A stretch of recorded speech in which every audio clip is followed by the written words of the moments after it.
Oke, selamat malam teman-teman. Eh, Tadi itu saya udah mulai, cuman ternyata suaranya lebih keras, jadi saya harus kecilin dulu. Terlalu keras, bukan lebih keras. Nah, teman-teman sekalian, saya minta maaf, saya baru balik dari Banjar baru untuk Latsar, dan kemarin karena terlalu banyak acara, saya jadi salah mengirim pesan ke teman-teman. Ternyata teman-teman sekalian, bahwa kalian itu masih di pelajaran kelima di minggu lalu, dan itu berarti memang di pelajaran kelima kalian khusus hanya mengerjakan tugas saja. Sementara materi yang saya berikan itu adalah materi untuk pertemuan ke em, materi untuk pertemuan apa namanya materi untuk pertemuan ke-6 sebenarnya teman-teman. Itu ya, nggak apa-apa ya. Jadi kita akan masuk ke dalam materi pertemuan ke-6 sesuai dengan kontrak perkuliahan. Jadi kita akan mengikuti kontrak perkuliahan yang sudah saya sediakan. Saya akan jelaskan karena hari ini pun ternyata ada pertemuan. Hari ini ketika teman-teman belajar ini, kami ada pertemuan Scopus dengan dosen-dosen. Jadi saya dan teman-teman yang lain, PNS dan CPNS juga diwajibkan untuk ikut gitu teman. Nah, ini penting sekali dalam pembuatan jurnal internasional. Nah, pagi ini kita akan belajar bersama-sama tentang tanda-tanda lain dalam tulisan Ibrani. Tanda-tanda ini biasa muncul dalam tulisan Ibrani, dan yang perlu diketahui bahwa tanda-tanda ini bermaksud untuk menunjukkan bagaimana cara teman-teman membaca, atau ini juga bisa menimbulkan perbedaan arti, atau dia menunjukkan perbedaan bunyi untuk tanda-tanda ini teman-teman. Oke, sebentar kita coba share screen-nya. Sebentar, share screen-nya belum. Nah, ini dia. Ini yang seharusnya kita pelajari, tapi saya terlanjur kirim di minggu lalu. Karena itu ya, terlalu repot, jadi saya nggak perhatikan kalau saya salah, dan pada saat pemeriksaan tadi saya baru cek. Oke, teman-teman, kita akan belajar tentang tanda-tanda dalam tulisan Ibrani. Teman-teman sekalian, sebentar. Saya sampai di mana ini? Oke, sebentar.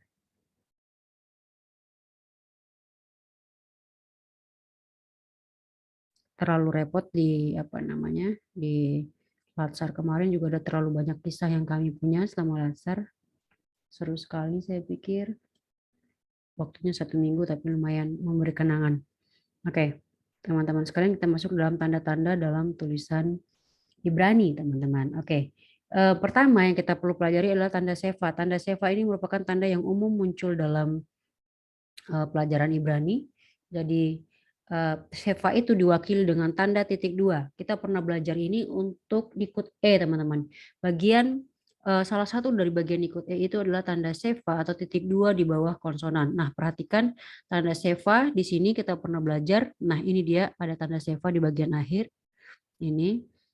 Ini dalam beberapa kasus tanda seva ini perlu dibaca, tapi dalam kasus lain tanda seva ini menjadi seva bisu. Jadi dia adakah atau dia tidak ada, ini tidak ada artinya teman-teman. Oke, perhatikan gimana cara bacanya dalam bahasa Ibrani. E itu ada dua macam, ada seperti bahasa Indonesia juga, ada yang E yang keras, itu E untuk kata enak, tapi ada E yang disebut dengan EPP atau yang dia dengan tulisan yang ketika dibaca dia tidak perlu terlalu keras gitu teman-teman. Nah, sebentar.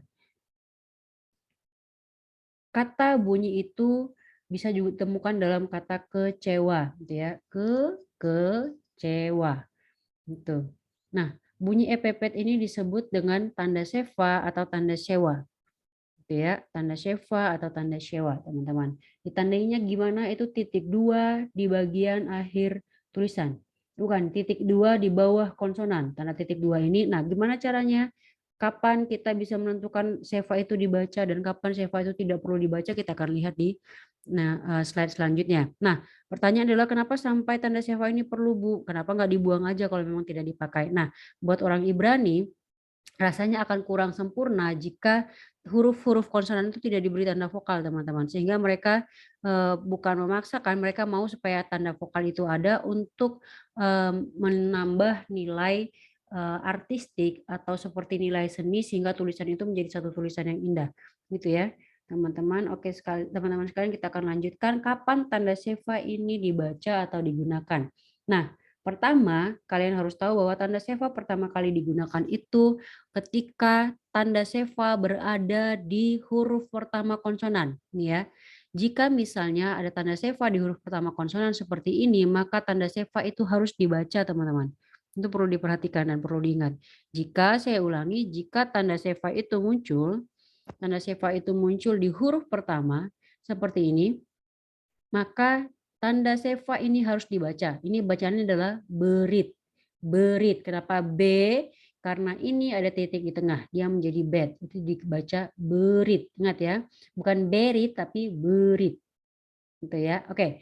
Kemudian yang kedua adalah ciri khasnya kalau dua tanda seva ditemukan berturut-turut, seva yang pertama menandai huruf yang tidak bervokal, sedangkan seva kedua itu harus dibunyikan. Misalnya, gitu ya. Itu kriteria kedua, misalnya ini. Ini bukan yimlehu tapi yimlehu. Yimlehu. Ingat ya, yimlehu. Kemudian ini dia yang ketiga, kriteria ketiga kapan tanda seva harus dibaca antara dua huruf mati yang sama. Ini lihat, ini ada nun, ini ada nun. Nah, jika dia double nun seperti ini, maka ini harus dibaca sevanya hineni. Itu ya. Yang pertama adalah jika dia ada di huruf jika dia menjadi huruf pertama, ada di huruf pertama konsonan, maka dia harus dibaca. Yang kedua, jika dia ada tanda seva kembar, maka seva kedua yang dibaca. Tapi jika dia ada di antara huruf mati, maka dia juga harus dibaca. Dua huruf mati yang sama. Nah, kemudian pada huruf yang didua kalikan. Gimana sih Bu huruf yang didua kalikan? Nah, selain bet, kemudian selain P dan selain kaf yang ada titik di tengah, jika ada titik di tengah dalam sebuah huruf itu merupakan huruf yang didua kalikan, teman-teman. Nah, pada huruf yang didua kalikan itu juga harus dibaca tanda sevanya. Nah, kemudian teman-teman yang terakhir adalah dalam perpendekan kata kerja di mana seva merupakan perpendekan vokal yang lengkap. Gitu ya. Nanti bisa dilihat dalam beberapa kasus untuk kata kerja yang kita akan pelajari nanti setelah UTS gitu ya. Kita akan belajar tentang kata kerja. Nah, di sana nanti akan ditemukan bahwa tanda seva ini juga perlu dibaca sebagai bentuk dari perpendekan vokal lengkap. Nah, teman-teman sekalian, lanjutkan. Nah, kalau begitu, selain kriteria tadi, tanda seva merupakan pengisi saja, itu ya. Selain kriteria tadi, selain dari kelima kriteria ini, maka jika kalian menemukan tanda seva, kalian tidak perlu membacanya. Jika kalian menemukan tanda seva, maka itu berarti seva diam atau seva senyap. Oke, kita akan lihat. Mari perhatikan teman-teman, ini bagaimana cara bacanya. Adakah tanda seva di sini? Perhatikan. Di kata ini ada tanda seva, ini ada satu tanda seva, kemudian di kata ini ada satu tanda seva, kemudian di kata ini ada satu tanda seva, teman-teman. Gitu ya. Nah, ada tanda-tanda seperti ini merupakan tanda-tanda baca dalam bahasa Ibrani. Nah, dalam bahasa Ibrani itu ketika kita membaca itu mirip dengan tulisan Arab yang harus dinyanyikan, maka tanda-tanda ini memberi itihar kapan teman-teman harus berhenti dan kapan harus maju membaca. Itu ya. Kembali lagi kita akan belajar tentang tanda syafa, teman-teman. Nah, ini bacanya bukan mishamor, sorry. Ini bacanya bukan misley, gitu ya. Bukan miseley, tapi misley. Sorry, saya ulang. Ini bukan bacanya bukan miseley, tapi misley. Kenapa begitu? Karena tanda seva ini terletak di setelah huruf mi. Dia terletak di tengah, tidak ada tanda vokal kembar di sampingnya, tidak ada konsonan kembar di atasnya. Ini dibaca misley. Kemudian ini, perhatikan tanda seva terletak di huruf pertama, sehingga tanda seva ini harus dibaca, maka bacaan ini adalah shelomo. Perhatikan, kenapa tidak shelomoh? Karena head ini, jika dia ditaruh dalam satu kata dan dia tidak ada nikut di atas di bawahnya, jika dia terletak di posisi akhir, maka head ini tidak dibaca dan dia menjadi huruf senyap. Jadi dibaca adalah shelomo. Kemudian yang ini tidak ada tanda seva di sini, tapi dia ada tanda penghubung dan dia ada tanda bintang di bawah. Ini untuk ketika teman-teman baca, ini mirip dengan bagaimana teman-teman harus berhenti, kapan teman-teman harus menarik nafas gitu ya. Itu. Ini mirip juga dengan tanda koma, bisa juga seperti itu. Nah, kalau gitu, ini caranya baca gimana? Ini bend the feet atau bend the width. Ya. Kemudian melek, perhatikan ini tanda shefa, ini ada kaf teman-teman dan ini ada tanda shefa. Tanda shefa di akhir ini tidak perlu dibaca. Jadi ini tidak dibaca melekhe tapi dibaca melek. Gitu ya. Dan yang terakhir ini ada shefa di bawah sin, bukan shin tapi sin, maka ini akan dibaca Yisrael. Oke, ini tanda titik 2 di sini itu berarti tanda titik. Gitu ya. Ini bacanya, saya ulangi, ini bacanya Yisrael. Kita ulang dari awal. Ini alef, alef ini merupakan tanda angka 1 dalam bahasa Ibrani. Ini echad, 1. Maksudnya, ini kita ulang lagi. Misley, bukan misley. Misley, Shlomo, Ben, David atau David, Melek, Yisrael. Bukan Yisrael, bukan Yisrael, tapi Yisrael. Gitu ya. Berarti Misley ini Amsal, Shlomo itu Salomo, Ben David anak Daud, kemudian Melek ini raja, ini Yisrael raja Israel, itu ya. Nah, dalam bahasa Ibrani dia tidak ada huruf yang terbolak-balik, tapi khusus untuk kata kerja maka predikat akan di awal dan subjek akan di akhir. Nanti kita akan belajar setelah UTS. Nah, ini dia teman-teman. Ini penjelasannya di bawah, kemudian nanti kita lanjutkan. Titik pengeras, apa itu titik pengeras? Ini yang saya maksud. Titik pengeras itu muncul di beberapa huruf, teman-teman. Dia muncul di huruf BG, D, Kafet. Gitu ya. Pada mulanya 6 huruf Ibrani dapat diucapkan keras atau lembut bergantung pada tempatnya, yaitu BG, D, Kafet. Ke-6 huruf ini dihafalkan dengan rumus BG, D, Kafet. Dalam tulisan Ibrani, pengucapan keras ditandai dengan titik tengah, seperti ini. Disebut dengan dagesh atau dagesi, bisa. Dagesh juga bisa. Pada huruf BG, D, Kafet, sedangkan huruf tersebut tanpa ada titik di tengahnya, maka dia harus diucapkan dengan lembut. Ya, pada awal pengucapan keras, misalnya ini bara bukan bara, kemudian yang ini BGD kefet diucapkan dengan bunyi keras apabila dihubungi oleh huruf mati dan tidak bervokal. Ini dibaca misbeak. Misbeak. Ya. Ini berlaku hukum huruf pengeras, teman-teman. Lalu kemudian ada titik pendua kalian. Ini dia, huruf yang didua kalikan dalam tulisan Ibrani tidak ditulis lengkap seperti dalam tulisan bahasa Indonesia. Untuk itu jika ada konsonan rangkap maka digunakan titik pendua kalian. Kalian sudah belajar di minggu lalu, titik pendua kalian ini terletak di tengah huruf konsonan. Semua huruf Ibrani dapat didua kalikan kecuali huruf tenggorokan atau he akhrea. Ingat, he akhrea itu huruf tenggorokan. Gitu ya. Apa saja sih huruf tenggorokan? Itu ada het, ada alef, ada ain, ada kaf, ada resh. Gitu ya. Itu. Kemudian titik pendua kalian dalam huruf waw jarang ditemukan karena kalau dikasih huruf waw di tengah titik pendua kalian, maka ini di tengah huruf waw itu, maka itu akan dibaca dengan u. Titik pendua kalian dapat dalam BGD kefet nampaknya serupa dengan titik pengeras, tetapi kedua jenis titik tersebut dapat dibedakan sebagai berikut. Oke, gimana cara bedakannya? Huruf yang didua kalikan selalu diucapkan dengan keras. Misalnya, bara, bukan VV tapi bara. Titik pendua kalian hanya terdapat sesudah vokal. Perhatikan, titik pendua kalian hanya terdapat sesudah vokal, padahal titik pengeras tidak mungkin demikian. Kalau titik pengeras, dia muncul sebelum vokal atau dia muncul jika sebelum vokal gitu ya. Jadi untuk menentukan makna suatu huruf bertitik tengah hanya perlu diperhatikan apakah ada vokal sebelumnya. Gitu ya. Dalam hal ini tanda shefa tidak dianggap sebagai vokal. Misalnya, ada vokal di sini sebelum taf, ada. Jika ada maka ini adalah titik pendua kalian. Gitu ya. Sehingga dibaca ata bukan ata. Ini lagi. Di sini perhatikan tidak ada vokal sebelumnya, maka ini disebut dengan bara. Gitu ya. Karena tidak ada, ini disebut dengan tidak ada huruf vokal sebelumnya, maka ini disebut dengan titik pengeras. Jadi titik itu haruslah titik pengeras sehingga diucapkan dengan bara bukan bebara.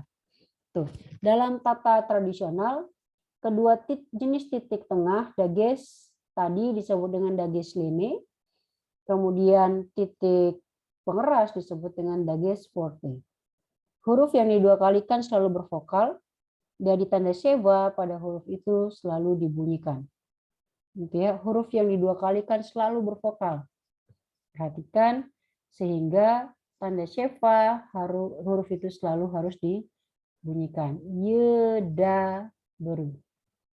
Yeda beru. Ingat ya, gimana cara membedakannya? Jika dia tidak ada huruf vokal sebelumnya, maka dia termasuk dalam huruf titik, termasuk dengan titik pengeras atau huruf yang dikeraskan. Tapi jika huruf pengeras itu, titik pengeras itu, titik di tengah itu ditaruh di depan dari titik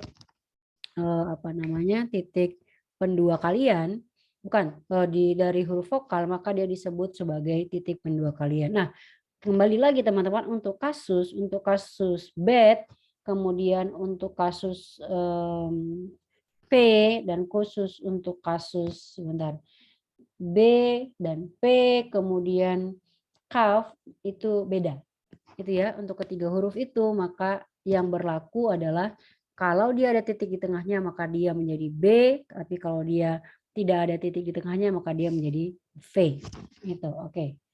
Teman-teman, ini dia titik pengeras pada huruf H. Huruf H ini head dapat berfungsi sebagai huruf mati atau huruf hidup. Pada awal atau tengah kata, huruf ini berfungsi sebagai huruf mati, tapi pada akhir kata, huruf ini berfungsi sebagai huruf hidup. Huruf head dapat berubah menjadi huruf mati jika diberi dengan titik pengeras. Itu ya, dikasih titik pengeras di tengahnya. Ini dia tanda hubung. Ini yang tadi saya maksud, teman-teman, yang di dalam contoh ini tadi, mana tadi ayatnya, ini ya, ini ada tanda-tanda hubung gitu ya, ada tanda-tanda. Nah, kita lihat di sini, teman-teman sekalian, tanda hubung atau makef dalam tulisan Ibrani kuno ditulis lebih tinggi daripada tanda hubung dalam tulisan Latin. Kalau kita di tengah, mereka di atas. Ini ya. Dua kata dalam bahasa Ibrani yang dipadukan dengan tanda hubung harus dibaca dengan sebagai satu kata. Misalnya ini ruah Elohim, ini ruah Elohim. Perhatikan, jika patah ini terletak di bagian akhir, dia ini tidak dibaca ruka, tetapi dia dibaca ruah. Vokalnya duluan yang dibaca baru konsonannya. Ini perhatikan khusus untuk tanda patah seperti ini. Gitu ya. Berbeda dengan tulisan Latin, tanda hubung tidak dapat dipakai untuk menyambung suku-suku kata yang terpisah atau pergantian baris. Sebaiknya dalam kata Ibrani tidak dipenggal tetapi ditulis pada satu baris. Dalam tulisan Ibrani modern, tanda hubung itu sering ditempatkan di tengah seperti tulisan Latin. Lihat ini tadi, kasusnya ruah Elohim. Ini dia, ini satu kata, ruah Elohim ini merupakan satu kata, makanya untuk menjelaskan kata yang panjang ini dalam satu kata yang berbeda, diberikan tanda penghubung. Itu ya. Kemudian tanda masora, teman-teman, ini dia, ini digunakan oleh orang Ibrani sebagai tanda baca agar mereka bisa memberi nada atau kemudian dia memberi kapan memberi tanda harus berhenti, tanda titik atau tanda koma itu kemudian ditulis dalam tanda masora namanya. Nah, ini dibuat oleh para ahli masora. Mereka ini adalah para ahli kitab Yahudi yang kemudian menyalin ulang kitab Yahudi untuk kitab Ibrani untuk kemudian dipakai oleh orang-orang Ibrani pada masa lalu. Ya, itu nama ahlinya, nama para sarjananya itu adalah masora. Untuk mereka yang buat tanda-tanda ini. Nah, dan dibubuhi mereka ini ada kira-kira lebih dari kurang lebih 50 tanda baca, teman-teman. Tapi yang dipakai ini umumnya adalah 3 ini. Nanti kalian bisa lihat tadi ada garis ini ya. Garis ini dengan titik 2, itu di sampingnya itu disebut shiluf dan sopasuk. Kemudian ada tanda seperti ini. Tanda bintang seperti ini itu bacanya atnak, kemudian ada tanda titik 2 di atas, bukan di bawah. Kalau di bawah dia disebut seva, tapi kalau dia di atas dia disebut dengan zakef katon. Itu berhenti sebentar untuk tarik nafas kalau dalam musik gereja kalau kalian temui. Nah, fungsi ketiga dari tanda baca ini dapat dibandingkan masing-masing, misalnya seperti tanda titik, titik koma atau tanda koma dalam tulisan modern. Ini ya. Nah, teman-teman sekalian, adakah di antara kalian yang sudah mulai berani baca ini? Jika belum ada, nanti kita akan bertemu di minggu depan supaya kita bisa latihan membaca. Mulai latihan membaca ya. Kita mulai latihan membaca, setelah minggu lalu kita latihan mengidentifikasi kalimat, kita akan mulai dengan latihan membaca di minggu depan. Karena minggu ke depan itu adalah minggu ke-6, maka bukan, karena minggu ke depan itu adalah minggu ke-7, maka latihan baca ini akan menjadi persiapan kita untuk ujian UTS, teman-teman. Akan menjadi persiapan kita untuk ujian UTS, dan saya berharap minggu depan kita bisa bertemu dengan tatap muka langsung supaya saya bisa jelaskan ini. Itu ya teman-teman. Saya pikir mudah-mudahan teman-teman bisa belajar dengan baik. Tuhan memberkati.